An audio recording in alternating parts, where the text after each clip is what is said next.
최후 승리의 날까지라고 하는 제목으로 요엘서 3장 9절로 21절, 요엘서 전체의 마지막 구절들을 한번 살펴보도록 하겠습니다.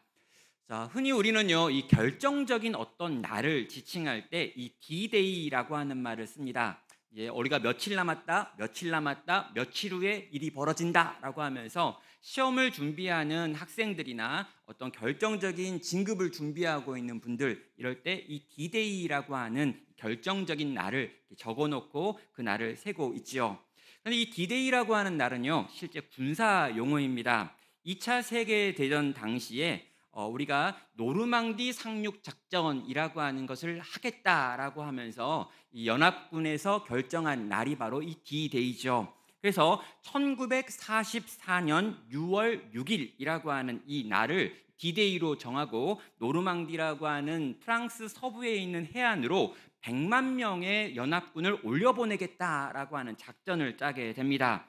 그런데 이 6월 1일이었는데요. 이 6월 1일 날 그 당시에 이 지역을 지키고 있던 독일군이요. 이 땅에 지금 안개가 너무 많이 끼어가지고 도무지 이 땅으로는 연합군이 올라올 수 없다라고 하는 결정을 하게 됩니다. 그리고 연합군도 이 안개를 보게 되는 거죠. 그런데 이런 상황이어서 여기로는 못 올 거다라고 생각했던 그때 6월 6일 날 바로 이 노르망디로 연합군이 올라가게 되고요. 100만 명이 이 지역에 들어가게 되면서 이 전쟁 2차 세계대전 전체가 뒤집어지는 결정적인 승리를 하게 됩니다. 자, 이게 D-Day라고 불려지는 날이죠. 자, 100만 명이 올라가고요. 전세가 역전이 되었습니다. 지상 최대의 작전이 성공했다라고 불려지죠. 그런데 이 D-Day가 승리의 날은 아니었습니다. 자, D-Day는 분명 1944년 6월 6일인데요. 바로 이 날이 승리의 날이 아니라 독일이 항복하게 되는 데는 1년 정도 시간이 더 끌어졌다라는 거죠. 그래서 결국 1945년 6월 달에 또 8월 14일에 이제 독일과 일본이 패전을 선언함으로 2차 세계대전이 끝나게 되었습니다. 그때가 승리의 날, V-Day라고 불려지는 거죠.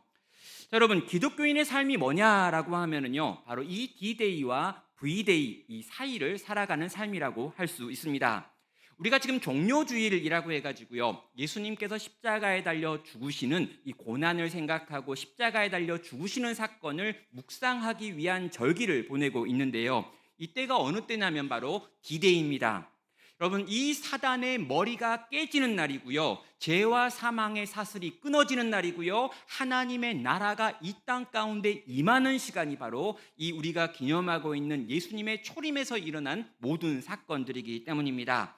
자, 문제는 뭐냐면요, 예수님께서 그렇게 죽음을 깨부시시고 십자가에 달려 죽으신 다음에 부활하시고 모든 성도의 싸움이 끝났느냐라고 하면 그게 아니라고 하는 것이죠. 분명히 결정적으로는 사단의 머리가 깨어졌습니다. 하나님의 나라가 이 땅 가운데 임했습니다. 그러나 완전하게 하나님의 나라가 임하고 완전한 하나님의 승리를 경험하는 데는 이 D-Day와 V-Day 사이에 얼마간의 시간이 있다라는 거죠. 그리고 우리는요, 그 사이를 지금 살고 있는 것입니다. 자, 오늘 본문에 있는 요엘서는요, 마지막 그 V-Day, 그 승리의 날의 모습이 어떠한가라고 하는 걸 보여주는 본문입니다. 인류 역사 마지막에 있을 어떤 전쟁에 대해서 이야기하고 있고요, 그 전쟁에서 하나님께서 어떻게 승리하실 것인가, 그리고 승리한 다음에 어떤 나라가 임하는 것인가에 대해서 말하는 것이 요엘서 마지막에 나와 있는 예언의 말씀인 거죠. 여러분, 이 역사의 끝에 어떤 일이 있느냐라고 말하면 거대한 전쟁이 있다고 합니다. 9절입니다. 너희는 모든 민족에게 이렇게 널리 선포할지어다. 너희는 전쟁을 준비하고 용사를 격려하고 병사로 다 가까이 나와서 올라오게 할지어다. 너희는 보습을 쳐서 칼을 만들지어다. 낫을 쳐서 창을 만들지어다. 약한 자도 이르기를 나는 강하다 할지어다. 사면의 민족들아, 너희는 속히 와서 모일지어다 라고 말하고 있습니다. 자, 구약의 선지서가 어려운 이유 중에 하나가 뭐냐면 여기 나와 있는 화자가 누구인지 청자가 누구인지가 선명하게 보이지 않을 때입니다. 당장에 오늘 본문을 보면은요, 너희라고 하는 표현이 나오고 있는데 이 너희가 이스라엘 민족들을 향한 말인지 아니면 이방 나라를 향한 말인지 잘 모르겠는 거죠. 이유는 뭐냐면은요, 우리가 지금 선지서를 1장, 2장, 3장을 함께 한 책으로 보고 있는데 실제로 이 요엘 선지자가 한 번에 한 설교가 아니라 여기서 하고 여기서 하고 여기서 이들을 향해서 하고 이들을 향해 했던 여러 편의 예언들을 묶어가지고 한 책을 만들어놨기 때문입니다. 자, 그렇다면은요, 오늘 본문에 나와 있는 너희는 누구냐라고 하는 것이죠. 바로 세상 나라를 향해서 하는 말인 것입니다. 여러분, 남유다가 아니고요, 이방 나라들을 향해서 지금 너희는 이렇게 하라라고 하나님께서 말씀하셨다는 거죠. 여러분, 너희라고 하는 것으로 이렇게 읽으면요, 너희 이방 나라들은 지금 전쟁을 준비하라, 용사들을 격려하라, 병사들로 하여금 올라오게 하라, 농기구를 녹여가지고 칼을 만들고 창을 만들어라, 약한 자들에게 사기를 불러 일으켜서 전쟁에 참전할 수 있도록 하고 다 그들을 불러 모으라라고 지금 말씀하는 것입니다. 온 세상을 바라보면서 이방 민족들을 향해서 전쟁을 벌일 준비를 해가지고 여호사밧 골짜기로 올라오라라고 하는 게 오늘 본문에 나와 있는 첫 번째 말씀이라는 거죠. 그 결과가 어떻게 됩니까? 12절을 보면요, 민족들이 일어나서 여호사밧 골짜기로 올라올지어다라고 말하고 있습니다. 많은 민족들이요, 이 외침을 들었습니다. 그리고 모든 민족들이 힘을 합쳐서 여호사밧 골짜기로 전쟁을 하려고 올라오는 거죠. 그럼 이 전쟁의 대상이 누구입니까? 남유다입니다. 하나님을 믿는 하나님의 백성들과 싸우겠다고 온 민족들이 힘을 합쳐가지고 지금 이 여호사밧 골짜기로 몰려왔다라는 것이죠. 이것이 인류 마지막에 있을 거대한 전쟁의 모습인 것입니다. 그럼 계시록에서는요, 이런 본문들을 이야기하면서 최후의 전쟁 아마겟돈이라고 하는 표현들을 사용하는데요, 그 표현이 나오지는 않았지만 이 요엘서는 지금 마지막 전쟁에 대한 이야기를 이렇게 시작했던 것입니다. 성도 여러분, 마지막 때에 이런 일이 일어난다라는 거죠. 하나님을 믿지 않으며 하나님께 반하는 모든 세상의 세력들이 하나가 되어서 하나님의 백성들을 이 땅에서 지워버리려고 하는 전투가 벌어지는 것입니다. 여러분, 이제까지의 전투는요, 여기서 한번 싸우고 여기서 한번 싸우고 이렇게 싸우는 국지전들이었습니다. 다양한 방식에서 계속해서 전투가 있기는 했지만 이렇게 모두가 모든 힘을 동원해서 한 번에 싸워서 끝장을 내겠다라고 하는 전쟁은 없었다는 거죠. 이걸 결정적 전투라고 부르는 거고요, 총력전이라고 부르는 건데요, 지금 이 세상에 있는 모든 나라가 힘을 합쳐가지고 하나님 나라를 이 땅에서 지워버리려고 하는 전쟁이 시작되더라는 거죠. 사랑하는 여러분, 마지막 때에 온 세상이 하나가 되어 하나님 나라를 치러 올라올 것이다 라고 하는 예언의 말씀이 여기에 있는 것입니다. 자, 그렇다면요, 이 이야기를 알고 있는 하나님 나라 백성인 우리는 어떻게 해야 되는 걸까요? 하나님께서는 하나님 나라 백성들인 우리를 향해서는 뭐라고 말씀하실까요? 그럼 3장 11절 후반부를 보면요, 이렇게 말합니다. 여호와여, 주의 용사들로 그리로 내려오게 하옵소서라고 말하는 거죠. 그럼 세상 나라들은 힘을 합쳐가지고 올라오고 있고요, 지금 주의 용사들, 하나님의 백성들은 거기로 내려가게 해달라라고 지금 구하고 있습니다. 이 마지막 전투의 자리로 하나님의 백성들과 성도들을 용사라고 부르면서 지금 내려오게 해야 한다, 내려가야 한다라고 말씀하는 것입니다. 온 세상이 하나가 되어 하나님 나라를 무너뜨리려고 하는 이 전장에 하나님 나라 백성들을 지금 초청하고 계시더라는 거죠. 함께 싸워야 한다라고 말씀하시는 것입니다. 너희는 내려와서 저 거대한 적과 맞서야 한다. 이것이 하나님께서, 우리의 왕이신 그분께서 우리에게 하시는 명령인 것이죠. 사랑하는 성도 여러분, 우리는 지금 종말의 시간을 살고 있습니다. 그리고 이 종말의 시간의 특징 중에 하나가 온 세상이 하나님의 나라를 공격하는 것입니다. 그리고 점점 더 강력한 이 세상 나라의 공격이 있을 것입니다. 그리고 어느 땐가는요, 온 세상이 하나가 되어서 하나님의 나라를 공격할 거라는 거죠. 점점 더 하나님을 믿는 믿음으로 사는 것이 어려운 시대가 온다라는 것입니다. 복음을 전하기 어렵고요. 그 복음을 전수하기 어려운 시간이 다가오더라는 거죠. 여러분, 우리는요, 이 세상을 보면서 예수 믿는 것이 왜 이렇게 힘들까라고 생각하는데요. 실제로 예수 믿는 건 원래 그렇게 힘들다는 겁니다. 그러면 잠깐 괜찮았던 시간이 지나가고 있는 거고요. 원래 우리가 경험해야 되는 정말 어렵고 힘든 시간이 우리에게 왔다라는 거예요. 이상한 게 아니라 당연한 게 왔다라는 것입니다. 성도 여러분, 이미 마지막 전투가 시작되었기 때문인 것이죠. 여러분, 우리는요, 이미 전쟁터의 한복판에 들어와 있는 것입니다. 여러분, 여기 나와 있는 이 세상 나라라고 하니까 이 나라인가 이 나라인가 이 나라인가 이 나라인가라고 생각하신다면 잘못된 거예요. 세상에 있는 모든 힘을 가진 세력들이라고 이야기했습니다. 그래가지고요, 지난주에 제가 막 이렇게 TV 프로그램, 여러분이 들고 있는 스마트폰 이런 거 이야기했더니 깜짝 놀라면서 웃기다 그랬는데, 그게 아니라 정말 지금 우리로 하여금 하나님 나라 백성답게 살지 못하게 하는 것은 어떤 나라이기보다는 실제로 우리가 하나님께 나아가지 못하게 방해하는 여러 가지 세상의 문화와 문명과 세상의 방식들이라는 거죠. 여러분, 이 모든 것들이 힘을 합쳐서 우리로 하여금 하나님께 나아가지 못하게 하는 것입니다. 이게요, 전쟁이라는 거고 전투라는 것이죠.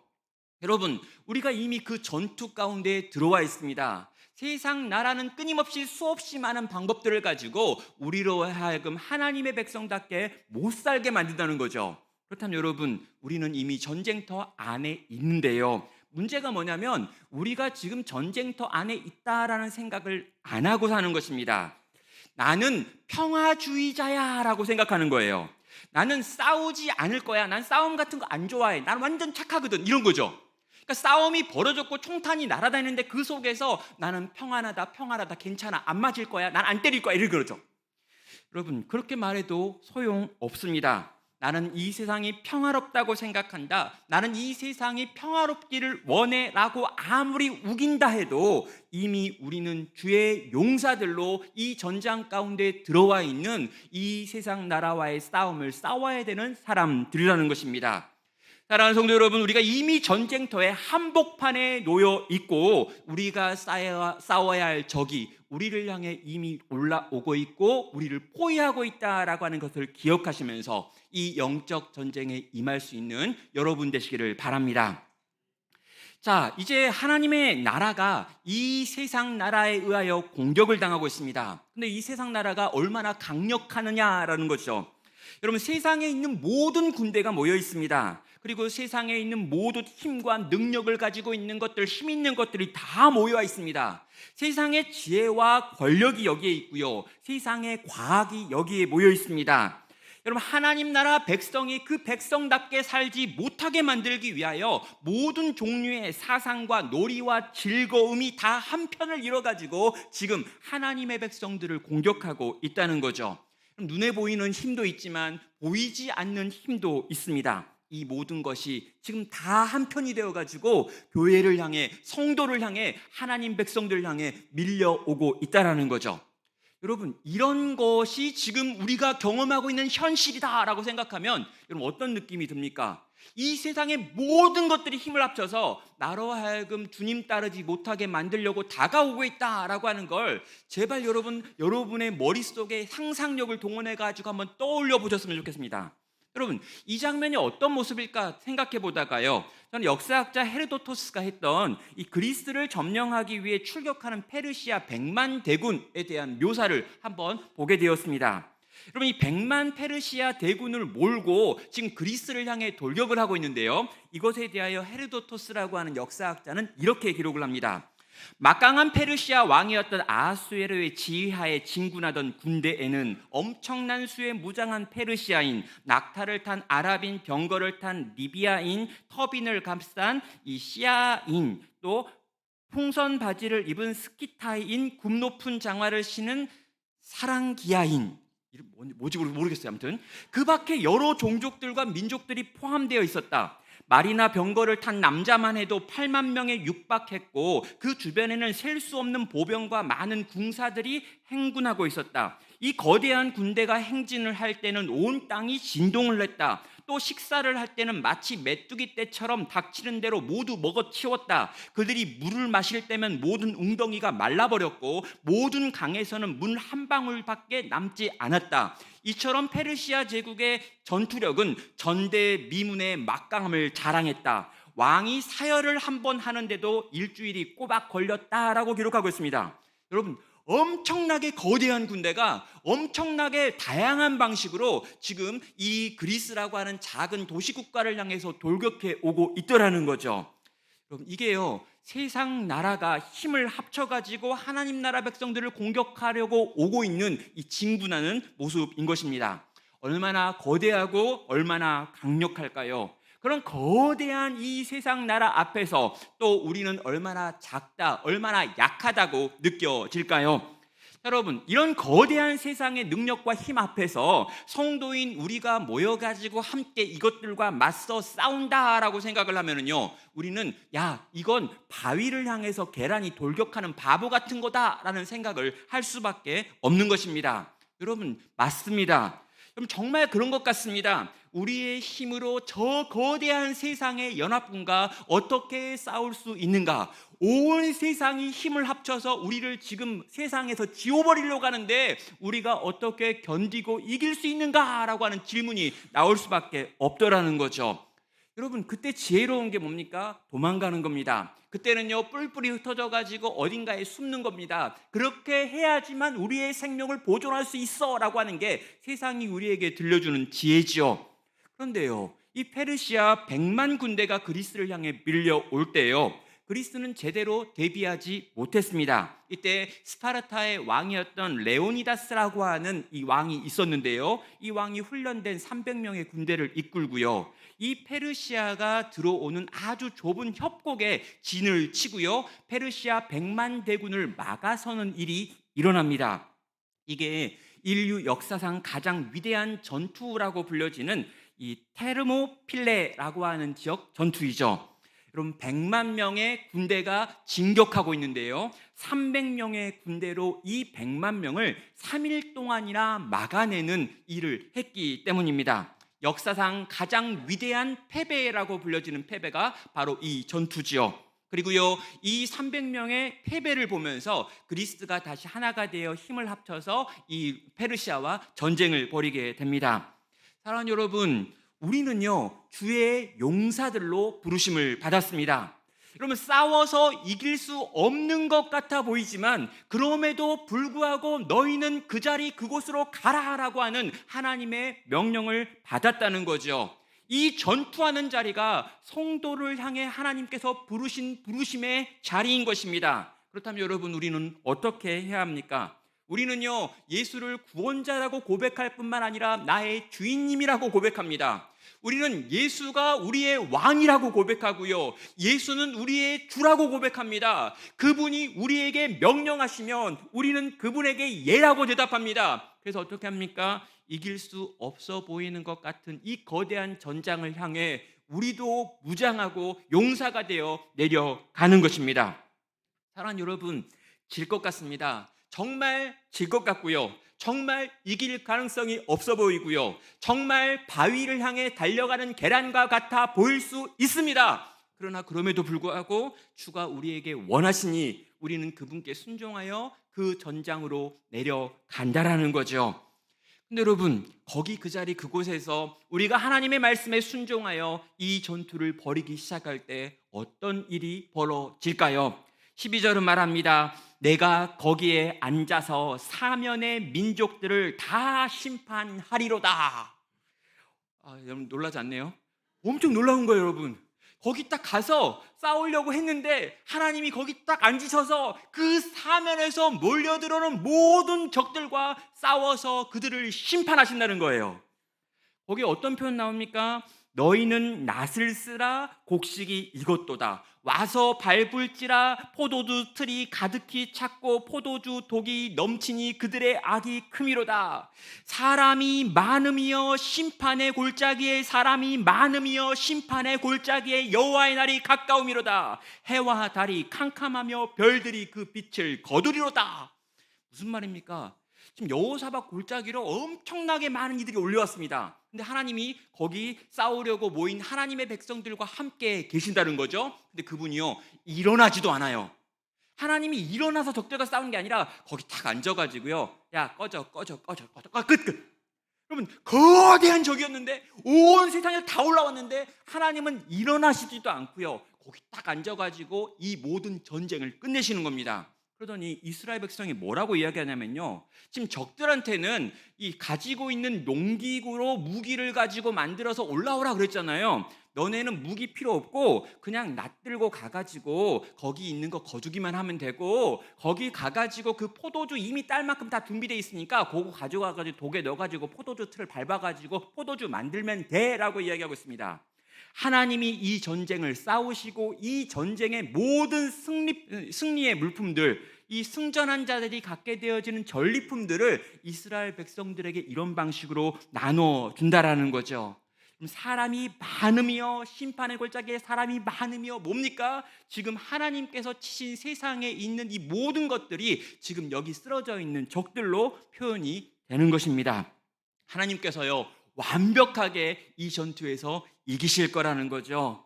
여기 해와 달과 별들이 그 빛을 잃고 있다는 말이 나오는데요, 이건 요엘 시대에 있었던 이 바벨론이 자기들의 주신으로 섬기고 있었던 하늘에 있는 것들입니다.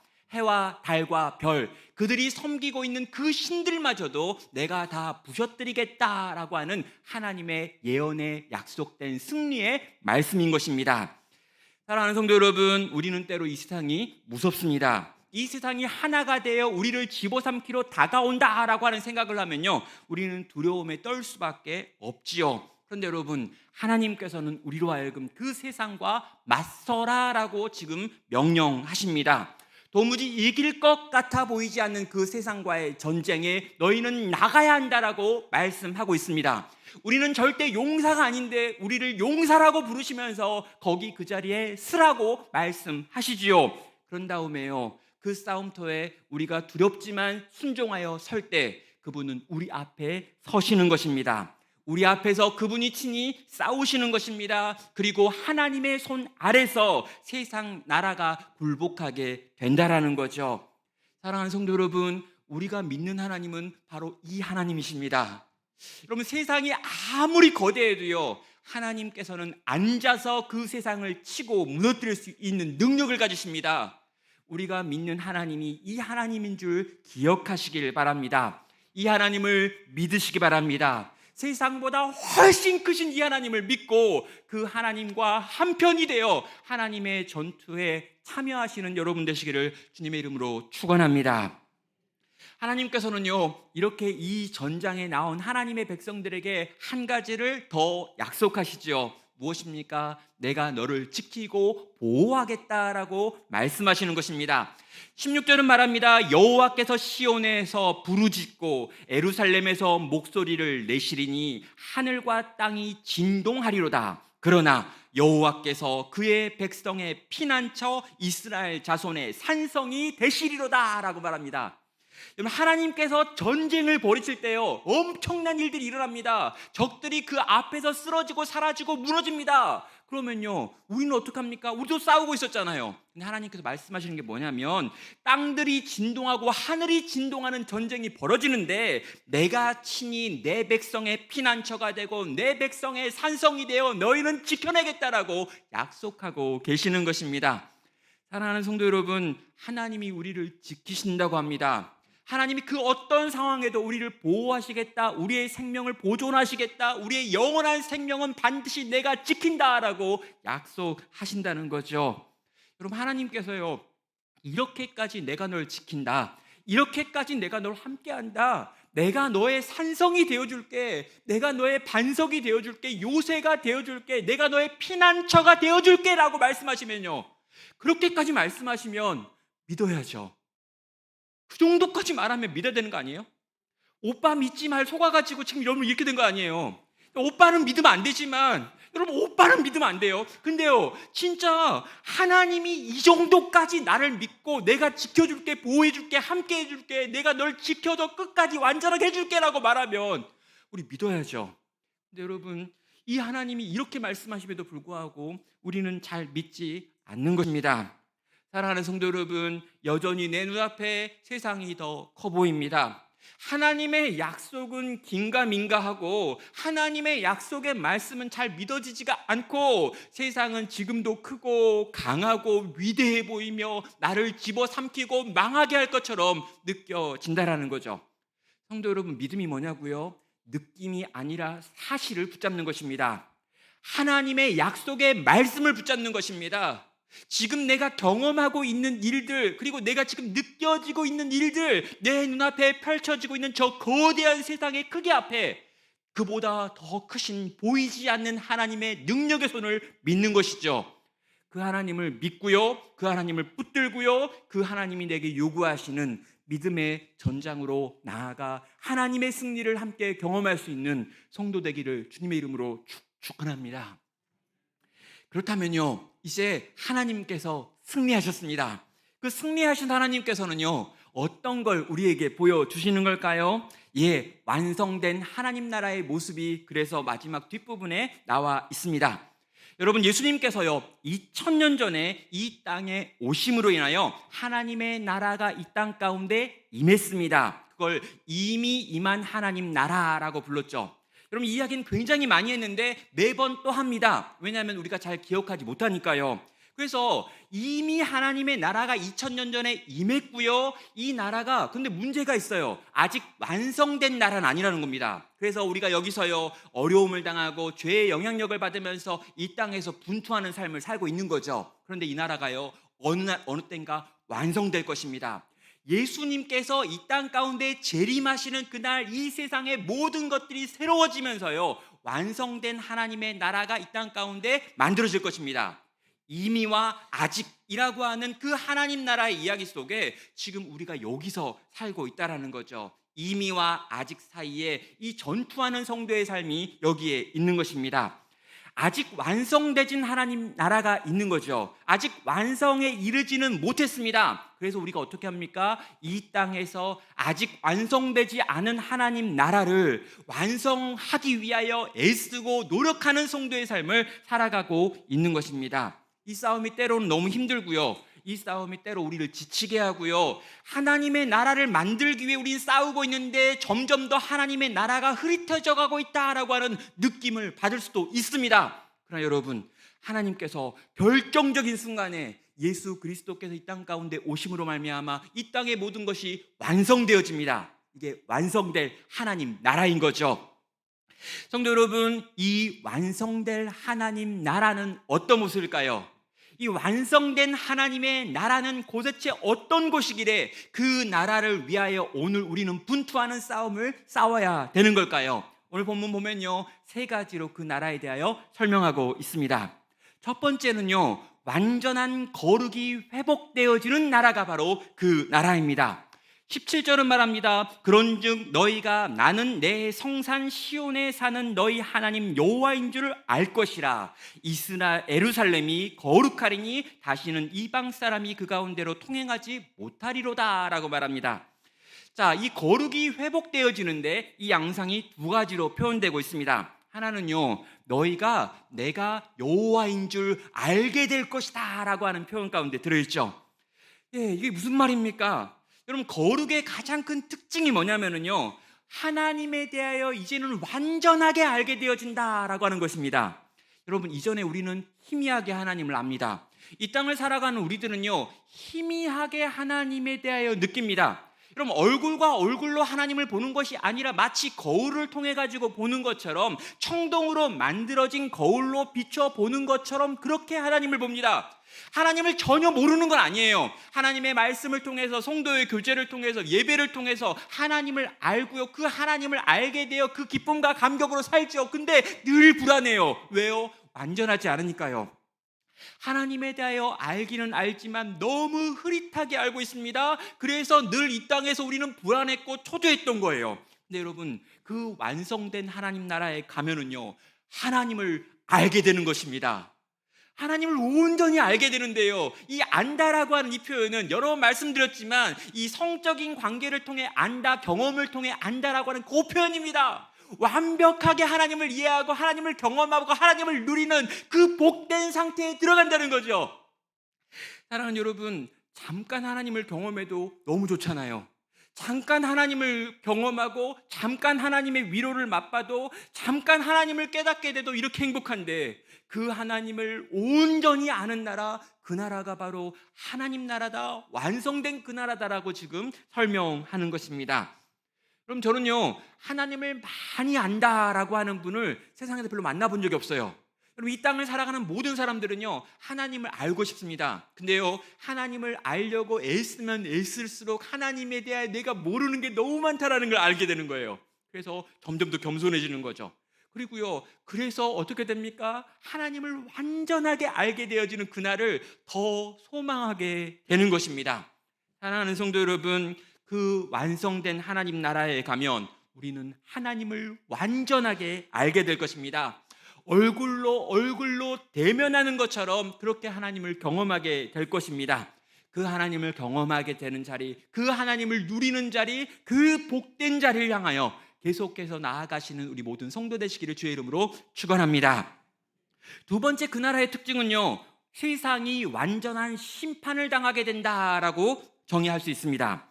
9절은 말합니다. 그러나 애굽은 황무지가 되겠고 에돔은 황무한 들이 되리니 이는 그들이 유다 자손에게 포악을 행하여 무죄한 피를 그 땅에서 흘렸음이니라 라고 말합니다. 그럼 애굽은요, 고대 근동에서 가장 강력한 제국 중에 하나였습니다. 또 에돔은요, 남유다 바로 옆에서 가장 많은 해를 끼쳤던 나라가 바로 이 에돔 나라였죠. 하나님께서는요, 이 마지막 전쟁의 결과로 이 세상에 있는 두 나라를 언급한 다음에 그들이 황무지가 되고 황무한 들이 될 것이다 라고, 폐허가 될 것이다 라고 예언하고 있습니다.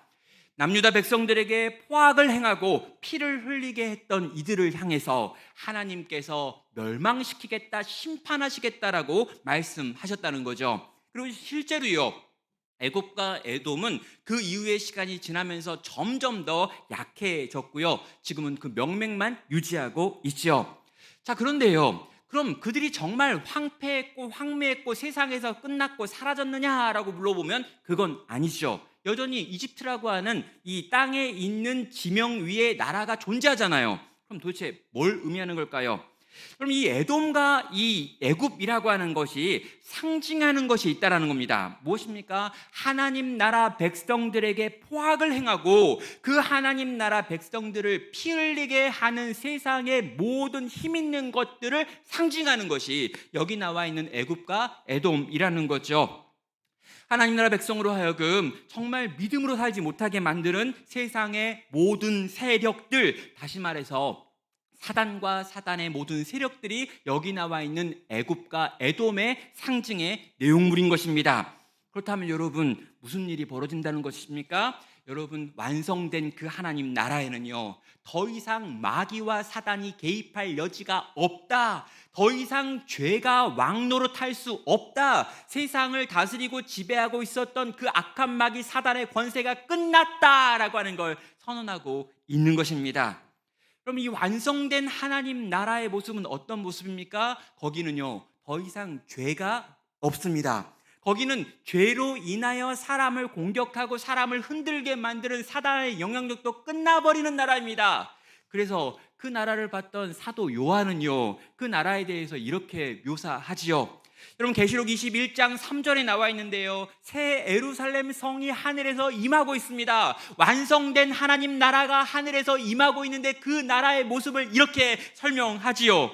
내가 들으니 보좌에서 큰 음성이 나서 이르되 보라, 하나님의 장막이 사람들과 함께 있음에 하나님이 그들과 함께 계시리니 그들은 하나님의 백성이 되고 하나님은 친히 그들과 함께 계셔서 모든 눈물을 그 눈에서 닦아 주시니 다시는 사망이 없고 애통하는 것이나 곡하는 것이나 아픈 것이 다시 있지 아니하리니 처음 것들이 다 지나갔음이로라. 여러분, 이 나라가 임한다는 겁니다. 여러분, 하나님께서 당신의 백성들과 함께 계십니다. 막 이렇게 하나님이 좀 멀리 계신 것 같았잖아요. 기도해도 잘 안 들으시는 것 같았잖아요. 도대체 하나님 어디 계십니까? 라고 우리는 많이 기도했었잖아요. 근데요, 하나님이 지금 우리와 함께 하신답니다. 하나님의 장막이 우리를 덮고 있고요, 하나님의 집 안에 하나님과 함께 동거하는 시간들을 보내고 있습니다. 그런데 이 하나님과의 동거의 특징이 뭡니까? 다시는 눈물이 없습니다. 사망도 없습니다. 크게 슬퍼 애통하거나 통곡하는 일도 없습니다. 아픈 것도 다시 있지 않습니다. 처음 것들이 무엇이었습니까? 죄와 죄의 영향력 속에서 망가지고 깨어졌던 이 세상 속에서 우리가 경험했던 모든 고통들입니다. 근데 여러분, 그 모든 고통의 시간들이 다 끝났고 다 지나갔다라는 것이죠. 여러분, 이것이 그분이 우리를 위하여 준비하신 완성된 하나님 나라입니다. 사랑하는 여러분, 그 나라를 소망하며 그 나라를 꿈꾸며 그 나라를 기대하며 그 승리의 날 V-Day를 열망하며 오늘 우리에게 주어져 있는 이 전투하는 성도의 삶을 또 우리는 살아야 된다는 것이죠.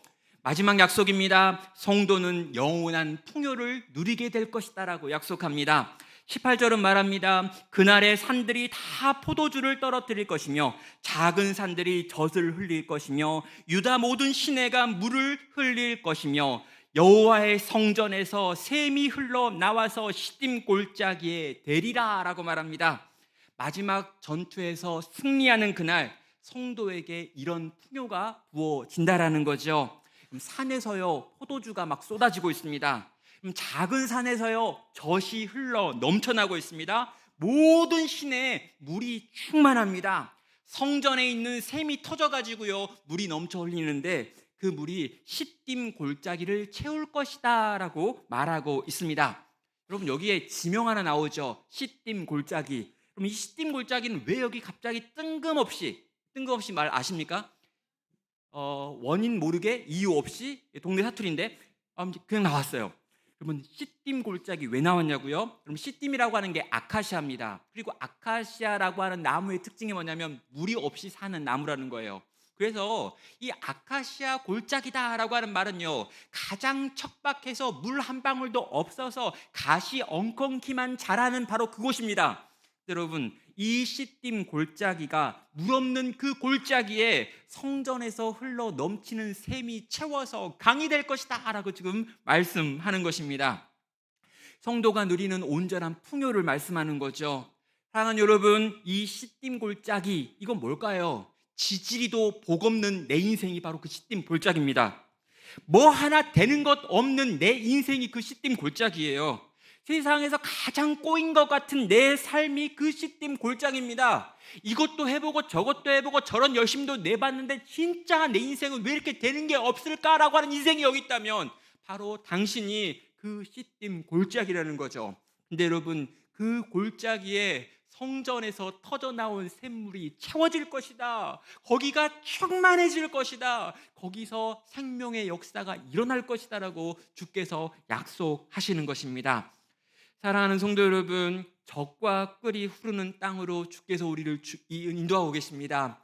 포도주가 넘쳐 흐르는 땅으로 우리를 이끌고 계십니다. 더 이상 목마름이 없는 땅으로 우리를 인도하실 것입니다. 더 이상 울지 않을 것이고 배고프지 않을 것이고 통곡하는 일이 일어나지 않을 것이며 아프지 않을 것이며 더 이상 비참하지 않을 것입니다.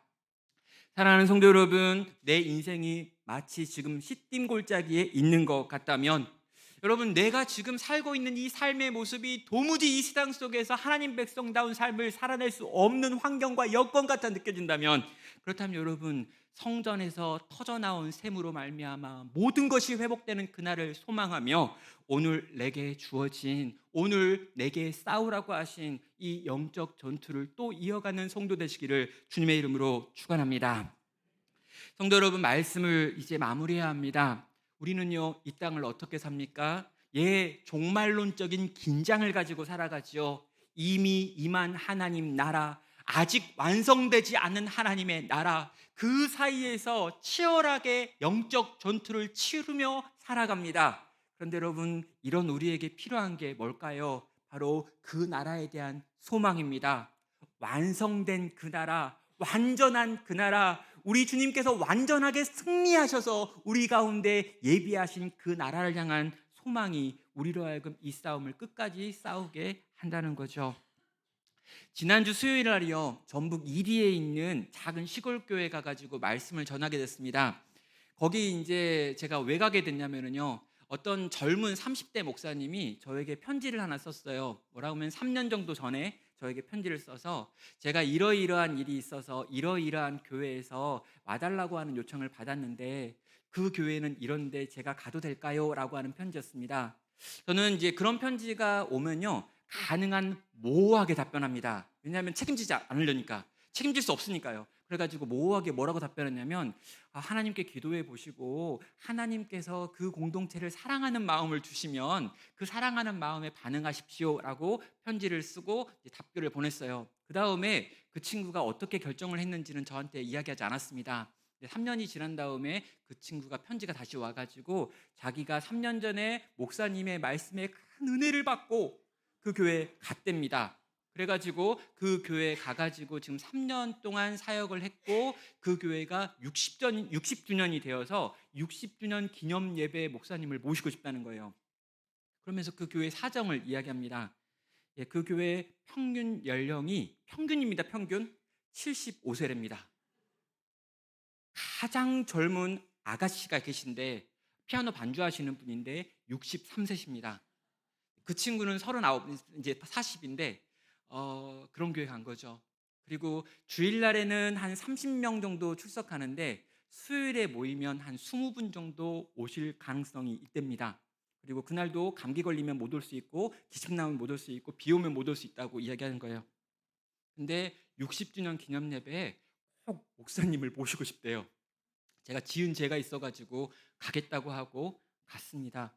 그리고요, 거기 서가지고 정말 70 이상의 80대가 더 많은, 그리고 가장 많으신 분은 93세, 91세가 계신, 거기서 이렇게 설교를 하는데 설교를 하는 내내 너무너무 힘이 나는 거예요. 왜냐하면 이분들한테는요, 가야 될 하나님 나라가 사실인 거예요. 얼마 지나지 않으면 그 나라 간다는 걸 믿고 계시니까 그 나라에 대한 소망이 너무 커서 그 하나님 나라를 막 이야기하는데 막 같이 춤을 추고 막 노래를 하고 막 즐거워하면서 그 나라를 소망하며 그 나라를 위해 살겠다는 거죠. 그리고 20분 중에 2분 정도가 끝나고 나가시면서 제 손을 붙잡고 그러시더라고요. 이제 천국 갈 거 확실하게 믿을 수 있대요. 그래서 제가 그렇구나, 이걸 위해서 내가 왔구나, 이런 생각 들었습니다. 사랑하는 여러분, 반드시 승리할 겁니다. 반드시 이길 겁니다. 반드시 완성된 하나님의 나라가 우리 가운데 임할 것입니다. 그 나라 소망하며 오늘 또 힘을 내서 성도로 하루하루를 살아내시는 우리 모든 성도 되시기를 주님의 이름으로 축원합니다. 함께 같이 찬양으로 주 앞에 나아가겠습니다. 세상 흔들리고 사람들이 변하여도 나는 주님을 섬기겠습니다. 주님의 사랑은 영원히 변하지 않기 때문에 나는 주님을 신뢰하겠습니다. 오직 믿음으로 나는 지금 살겠습니다. 결단하며 다짐하며 찬양으로 주 앞에 나아가겠습니다.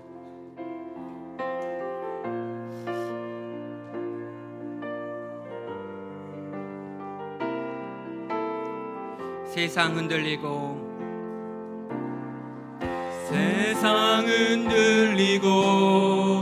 사람들은 변하여도 나는 주를 섬기리. 주님의 사랑은 영원히 변하지 않네. 나는 주를 신뢰해. 오직 믿음으로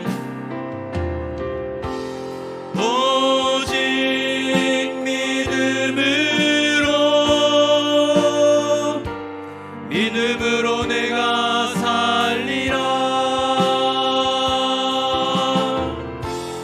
오직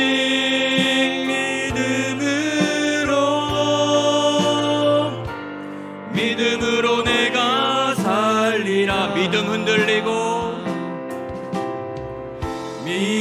흔들리고 사람들 주를 떠나도 나는 주를 섬기리.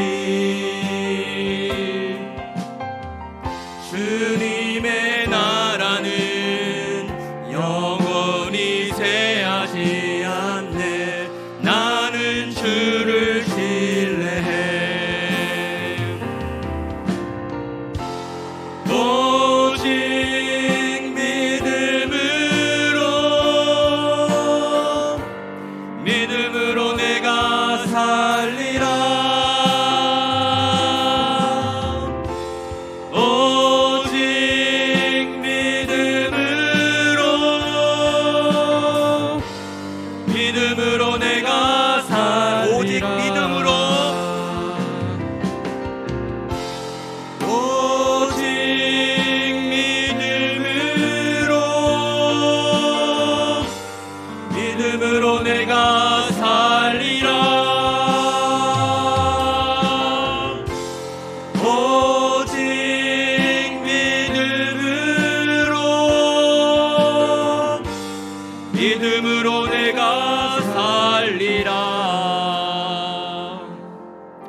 세상은 계속해서 흔들릴 것입니다.